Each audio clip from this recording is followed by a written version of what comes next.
Okay, just a quick introduction. Both these topics, peer review and open access, are rather meaty topics. My plan is to just do a quick overview, maybe 20 to 30 seconds for each of my slides. But in the future, we'll be holding more in-depth trainings. So if anyone would like additional, more detailed training, do keep an eye out for those. Next slide, please. So before we get started on peer review, I'll just give a quick introduction to Cambridge University Press.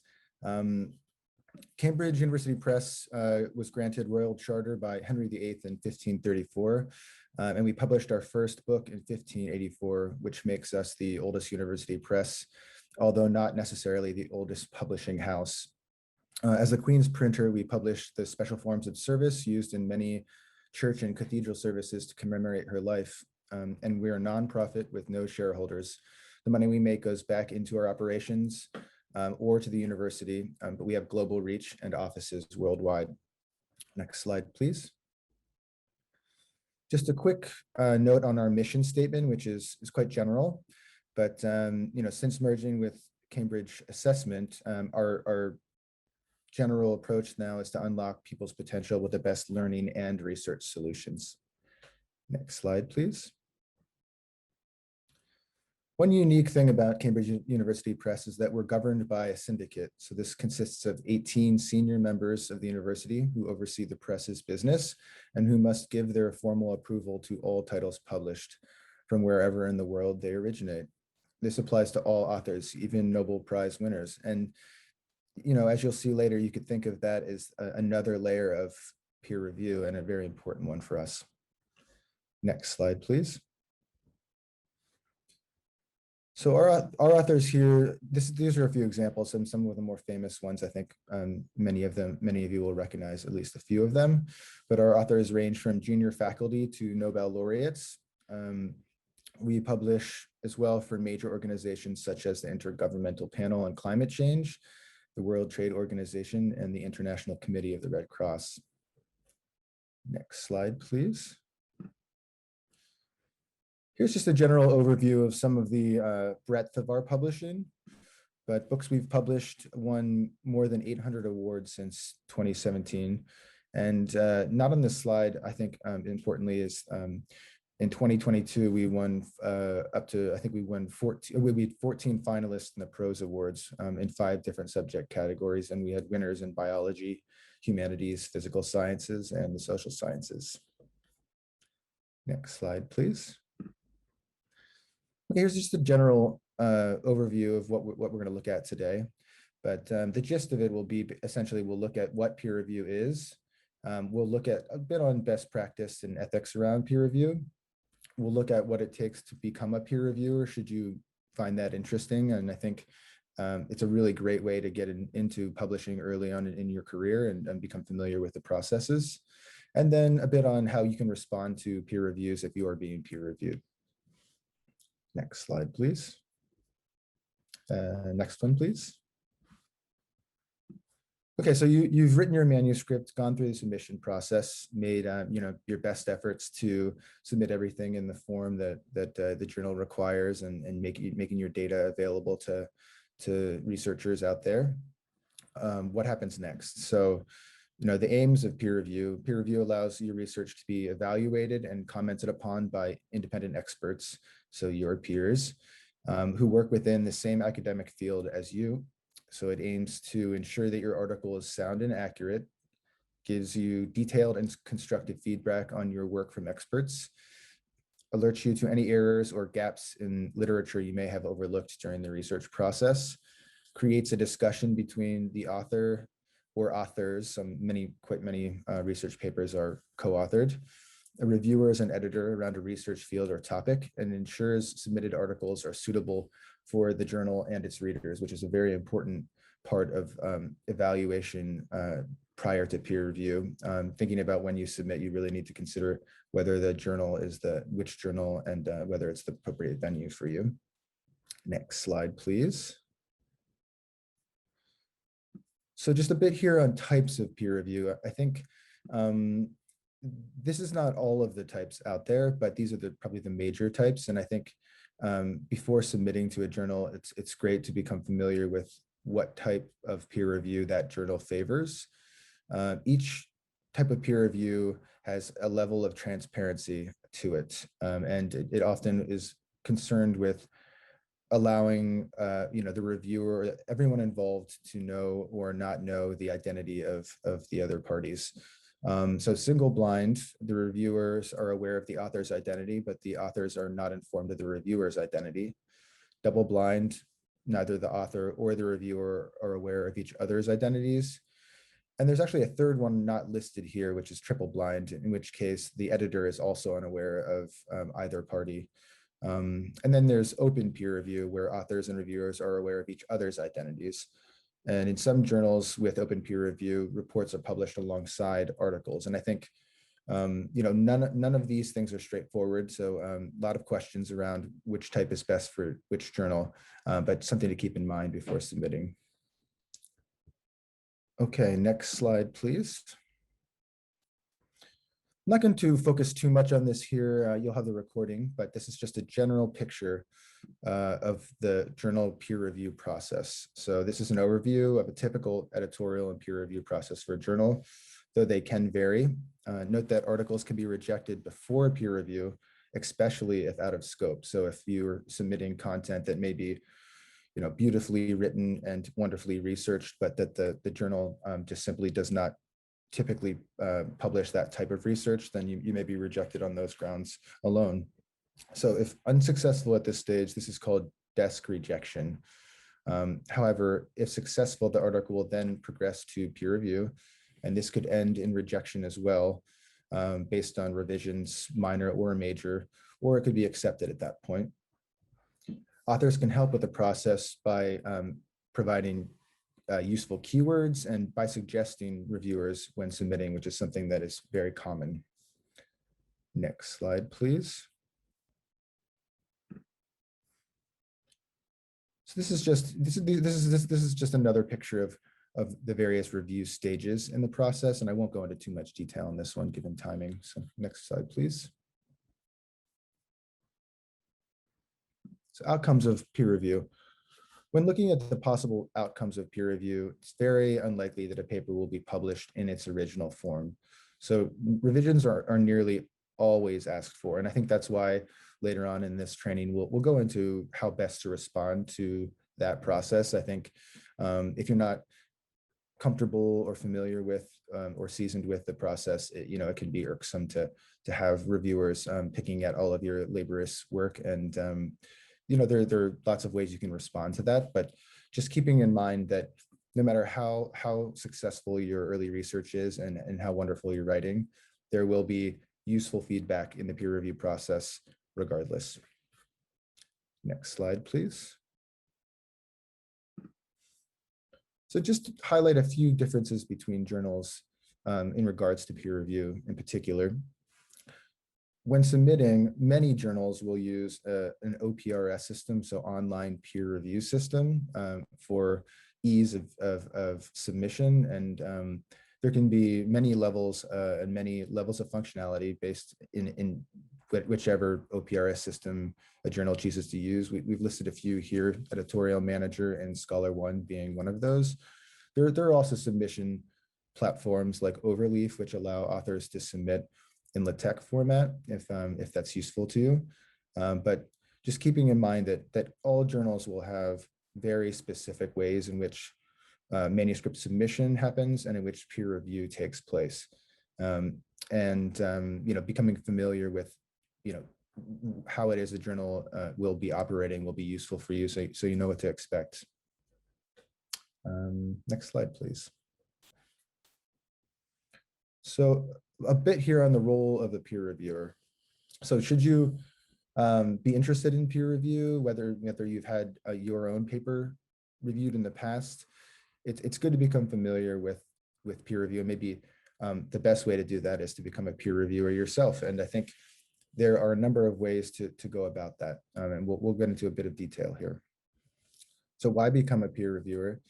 You'll be able to contribute to the advancement of the community in which you work. You'll be able to advance the field in soft ways and be able to become familiar with research early on, sometimes prior to it being, being out there in the world, particularly if it's really groundbreaking. So you'll want to familiarize yourself with the peer review process as you're doing now, which is a great first step. Be up to date with the latest and emerging topics upcoming researchers in your field will be dealing with, and be recognized for your expertise by your department and peers. That's all going to be a part of the outcomes of you getting involved in peer review early on in your publishing career. Next slide, please. Before accepting an invitation to referee, it's important to ask yourself a few pertinent questions. Do you have the expertise and knowledge to be able to do a good job on reviewing a paper on a certain topic? Consider whether you might have a conflict of interest. Those things won't necessarily mean you can't review the paper, but it's important to declare them just in case. So whether you may know the person, it could be a relationship issue. It could be a very a number of things, and we can go into a bit more detail on that in a future training. And importantly, do you have the time to do it? Because everyone involved will be depending on the review happening in a certain time frame. Next slide, please. Before accepting an invitation to review, it's very important to become familiar with a journal's information for contributor guidelines. These will all be signposted very clearly on journal websites and on publisher pages. So as mentioned, every journal will be slightly different. Even if you're familiar with the process, it's important to really learn the details of an individual journal. Next slide, please. Right, a few things about what might be on some of these guidelines. There may be templates that you need to become aware of in terms of use in submitting your peer review. You'll need to know whether or not you should be including your identity information, and that'll have to do with what type of peer review you're undertaking, whether that be single blind, double blind, or open. And you'll want to know the length in terms of the detail you'll be giving in your peer review, what you'll be commenting on, and the level of depth that you're going to go into. Next slide, please. Excuse me. Yeah, a bit more here on these types of things. So do include a list of additional sources for an author if you're giving them critical feedback that requires them to do some additional research. With a decision, that's going to be coming from a journal editor typically, but you can make your recommendation, although most journals will allow the editor to have that executive privilege to be able to say, to correlate all of the peer review information and make a final executive decision about whether or not a journal will publish or not. Next slide, please. Just a quick overview of ethics in peer review. And again, this is a very in-depth topic, so something that we'll become just familiar with a little bit now, but it's something that I think really informs the peer review process as it does most everything else in academic publishing. Next slide, please.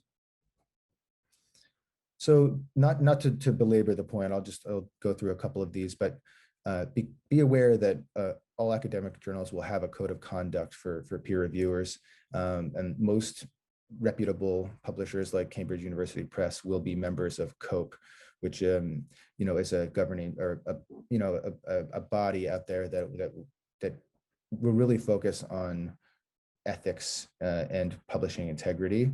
And so that's an organization to become aware of. But one thing we could just pull out here. So one part of the peer review code of conduct is only agree to review manuscripts for which you have subject expertise. Very straightforward, but you may be ambitious, you may be acting from a place of goodness and want to help, but it's really important to be sure that you are an expert in a certain field.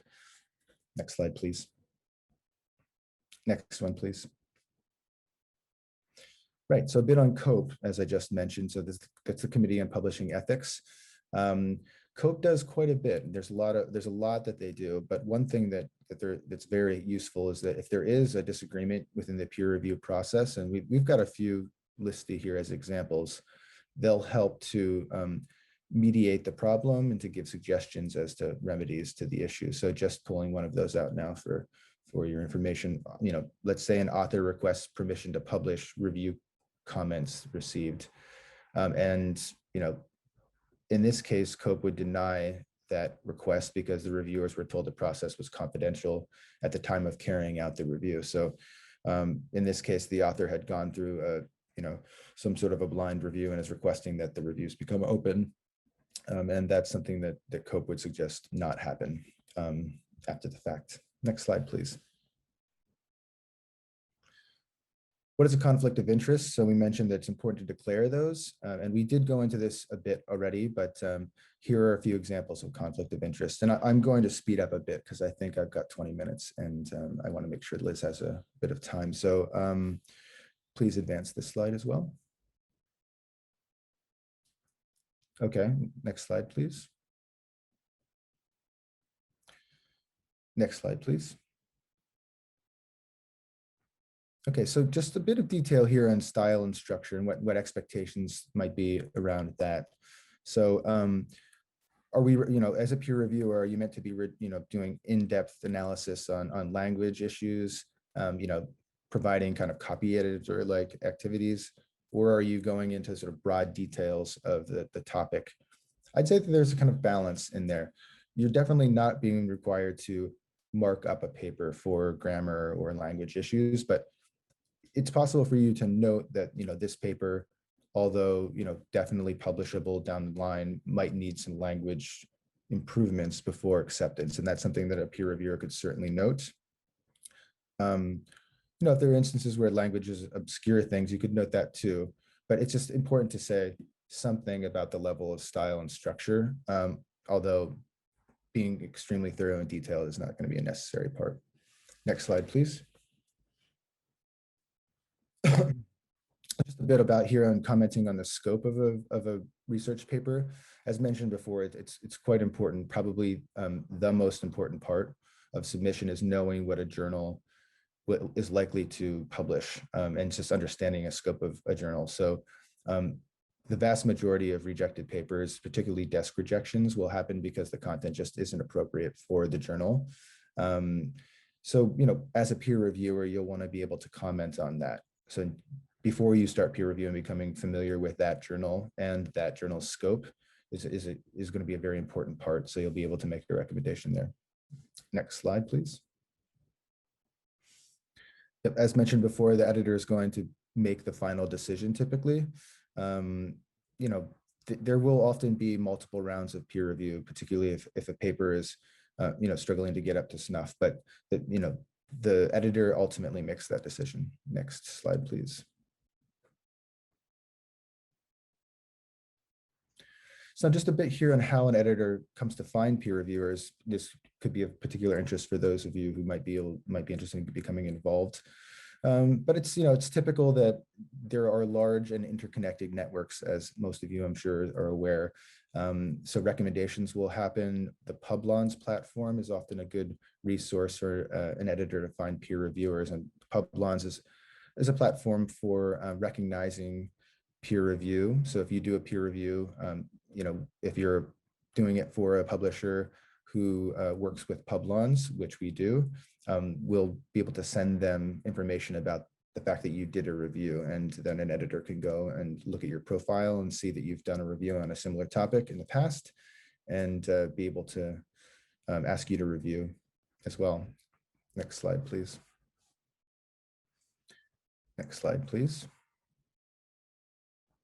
Yep, and one obvious thing, but you could reach out to us directly should you be interested in peer reviewing.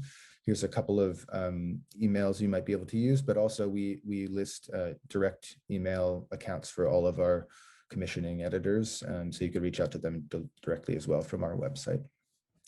Next slide, please. A bit here on acknowledgement. It's not common to pay peer reviewers, but it does happen. I think more common is to provide soft benefits. Peer review is thought of as a voluntary and extremely necessary and useful part of the academic publishing process. And If you're a peer reviewer, there's a good chance that down the line, if it hasn't happened already, you will depend on other peer reviewers to look at your work. So it's really a cyclical process, but we do offer, as mentioned, ways that we can recognize peer reviewers, for instance, Publons or access to APC discounts or free access to our content or discounts on our content. Next slide, please. So quickly responding to revisions, and I think this is an important one. Next one, please. Next slide. So as mentioned before, no paper is going to go without some feedback, and responding to that feedback is really important to be professional, to be polite, and to be useful in your response. So being able to summarize the changes that you did take on board, and if you didn't, being able to cogently and professionally and clearly explain why not. Next slide, please.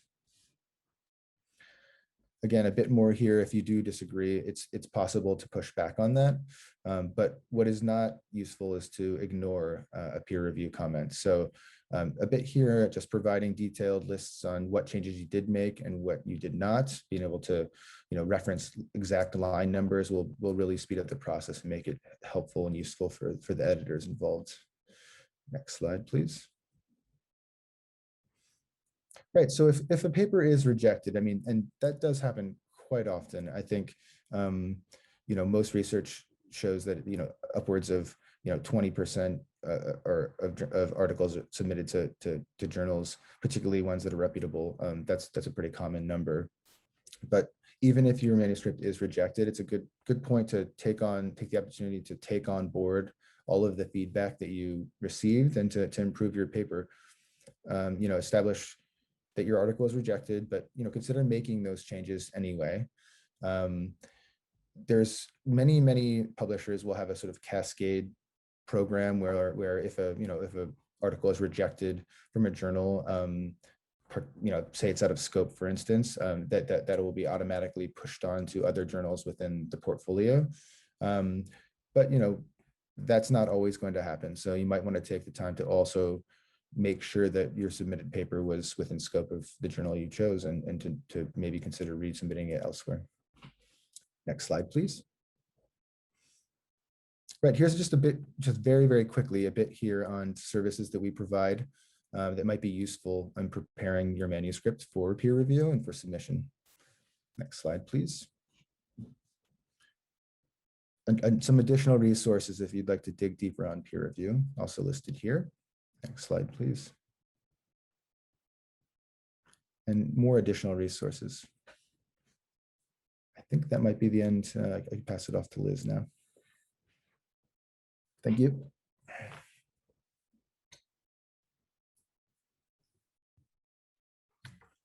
Great, thanks, Taylor. I'm going to spend the next few minutes talking about open access publishing, so a bit of a change of subject now. Next slide, please. I'm going to start just by giving a very quick overview of Cambridge University Press, what we publish. So we have a range of high quality academic content that we publish through our platform, Cambridge Core. So we publish over 400 journals, 73,500 books and 33,000 ebooks. And at the heart of everything we do is our mission to advance learning, knowledge and research around the world. Next slide, please. So looking at the global statistics for open access, in 2020, 36% of scholarly content was published open access, and this is predicted to rise to 47% at the end of next year. The growth rate of open access articles was 16% year on year between 2017 and 2020, and that's compared to a 1% growth rate for non-open access articles. So we can really see that transition towards open access accelerating. Next slide, please. There are different types of open access journals, mainly dependent on who pays for the content. So I've listed some of the major ones here. Diamond open access is where there are no requirements for authors or readers to pay to publish or read the journal.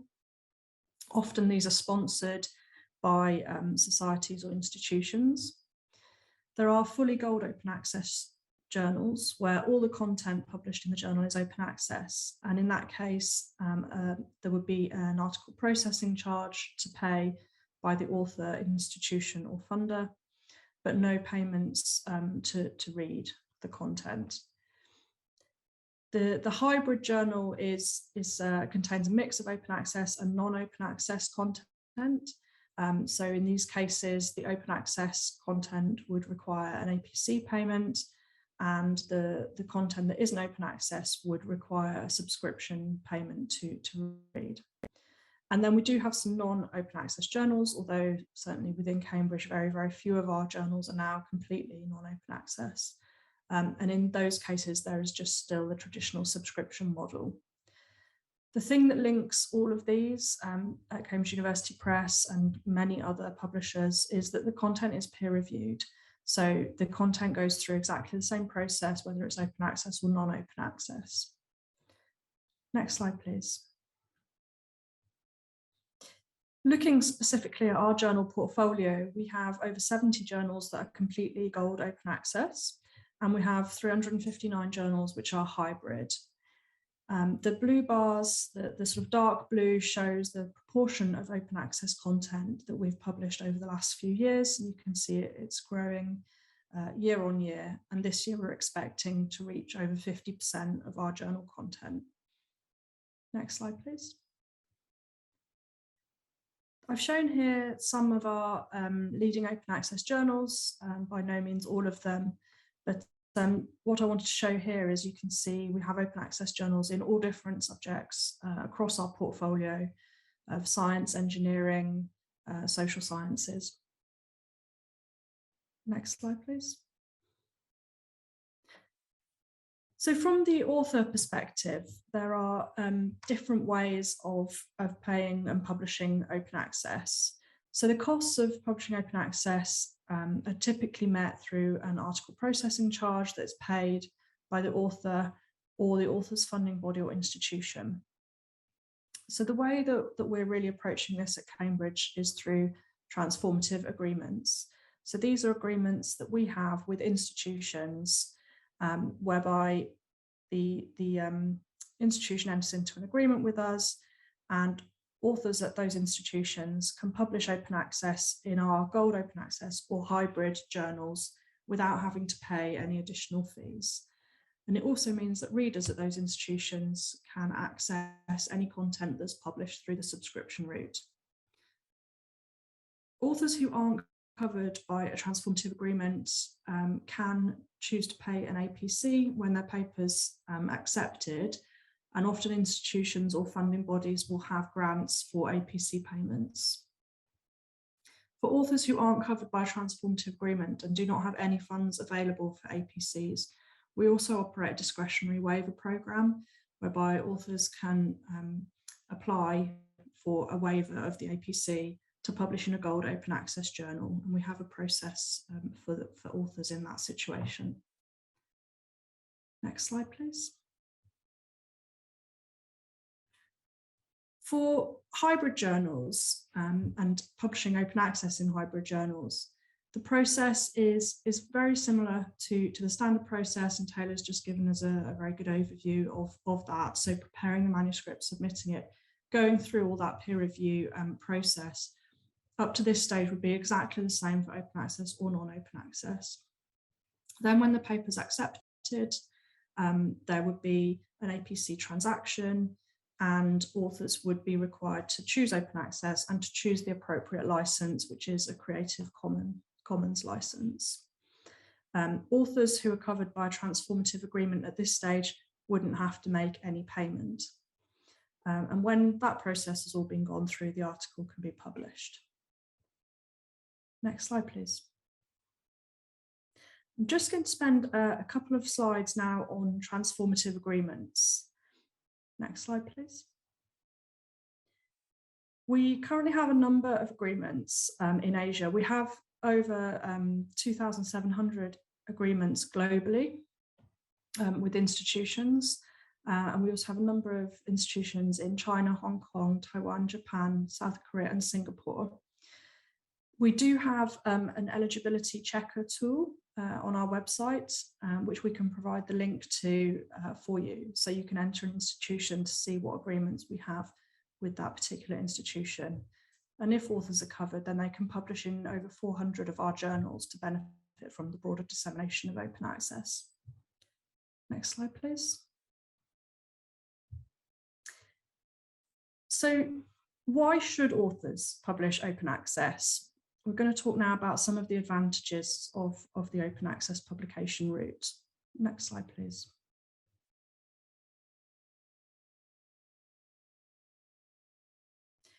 So we do have increasing evidence of the benefits of open access, and we now know that open access articles receive more downloads.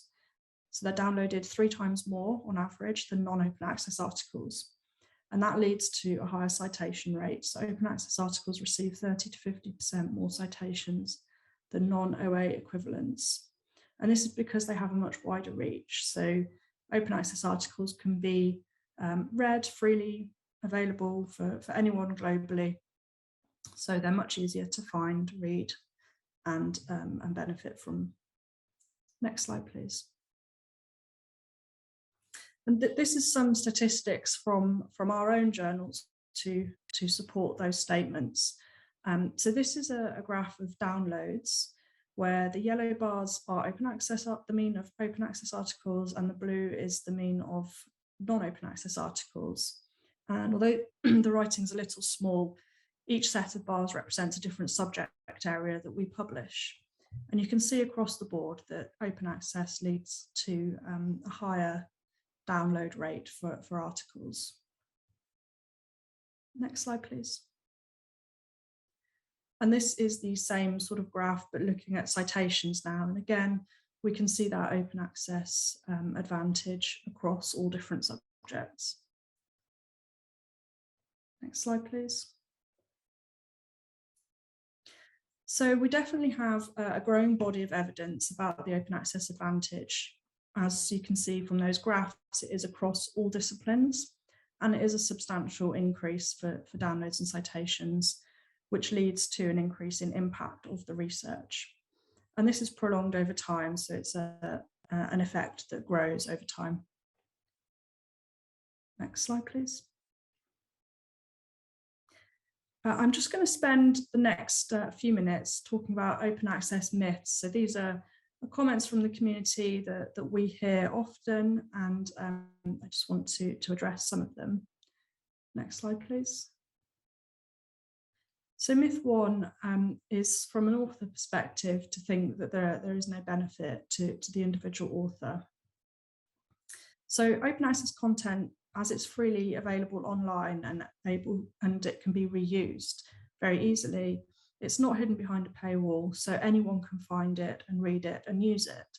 So this means, as we've shown in the graphs, that the articles are more discoverable, they get more downloads and more citations for your research.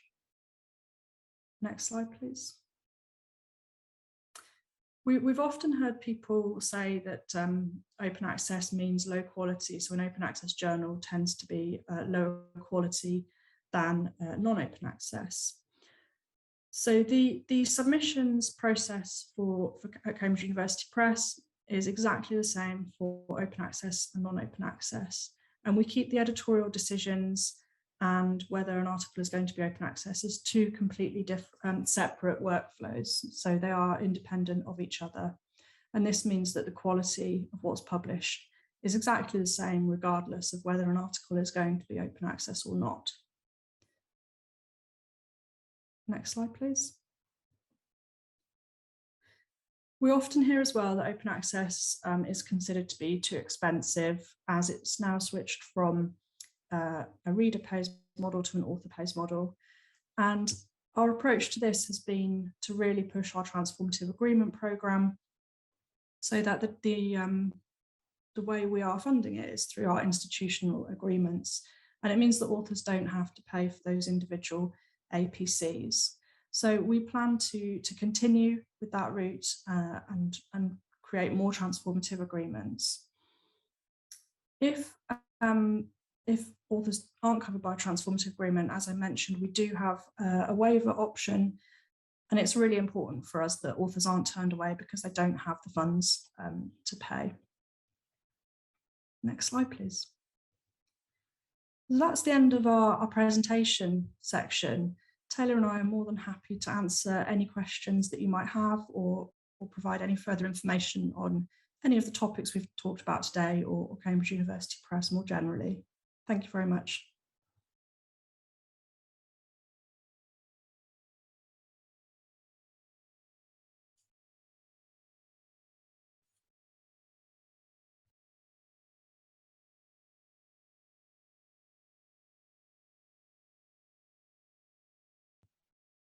Okay, so we have a question which I will hand over to Taylor. If a peer review is taking too long, how should it be handled from the peer reviewer's perspective and also the editor's side?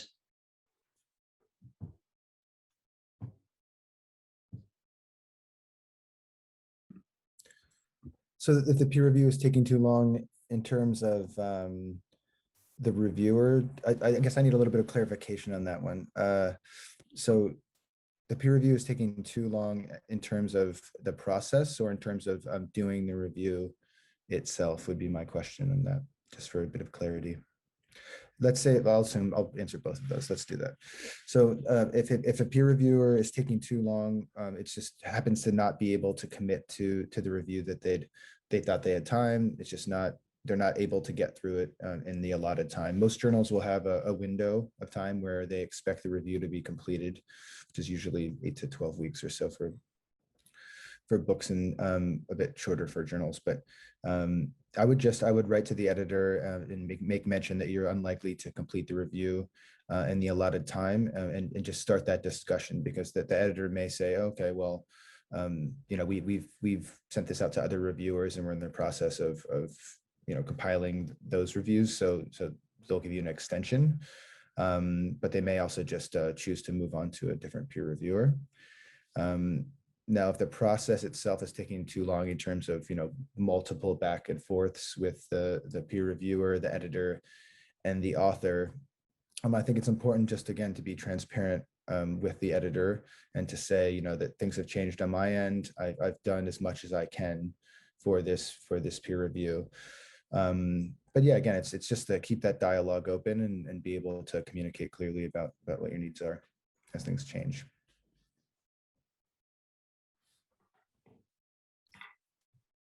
Okay, we have a question that's about a particular topic, a literature review in study about rape. I don't have the answer to that question, but maybe we can find out some more information for you on that particular topic and which journal would be a good fit at a later date. Another question, based on your observation, what have been the most common reasons why articles have been rejected by the peer reviewers?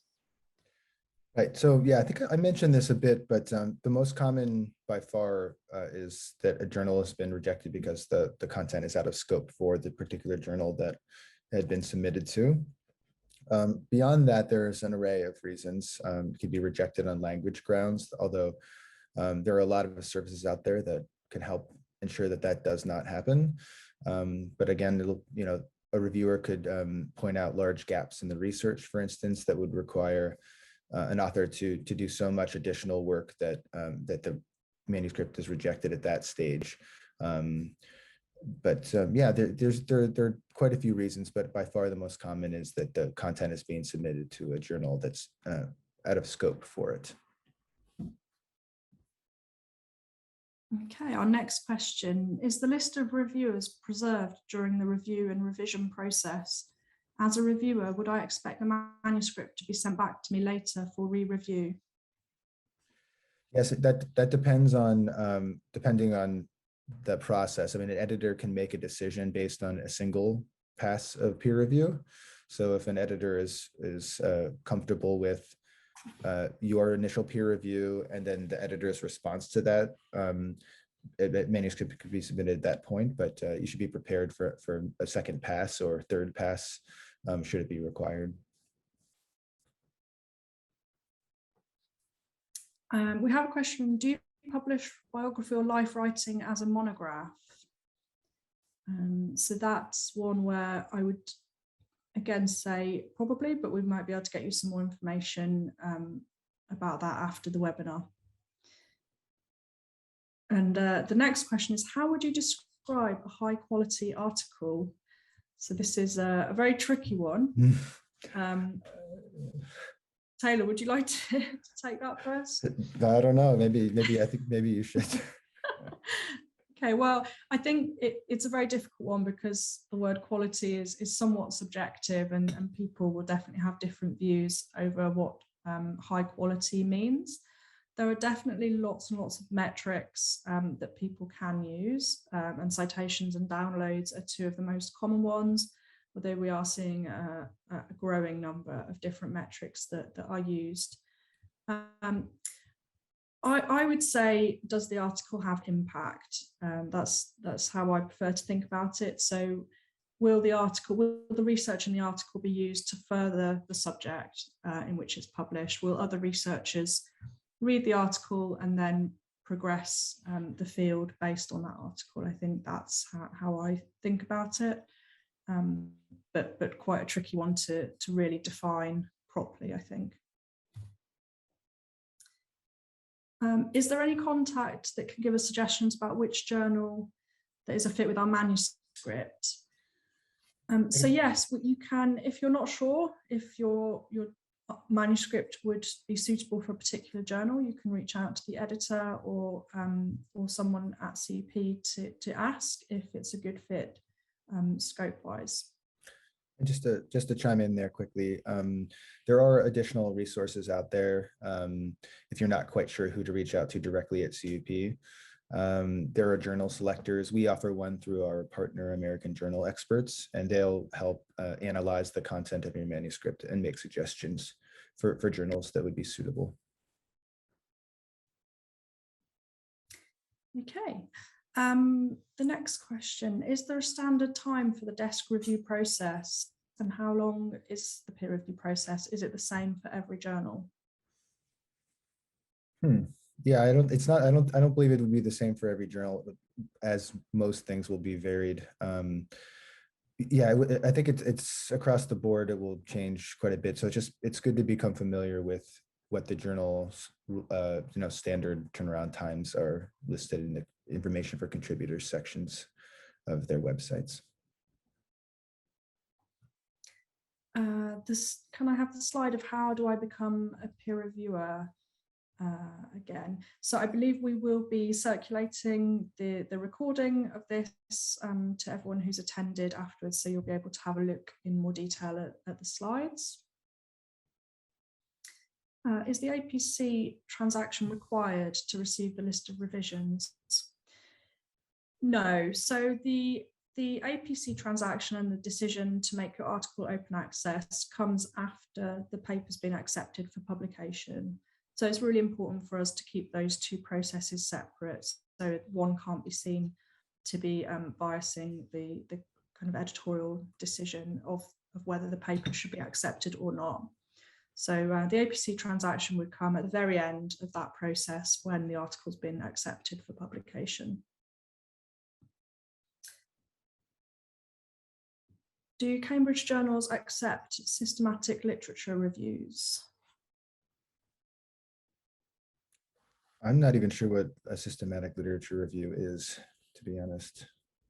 I'm not quite sure what's meant by that question either, but if whoever asked would like to send us more information, please do feel free to reach out to us and we will try and get an answer to you on that one.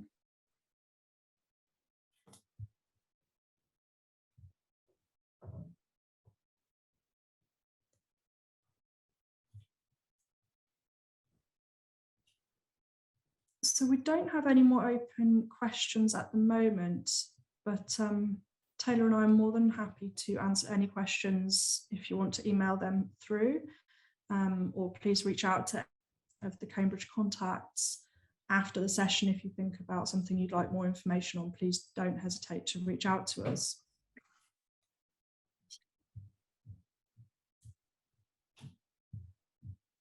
And we have a feedback survey. Please do scan the QR code and complete the survey so that we can continue to improve the information that we're providing for the community.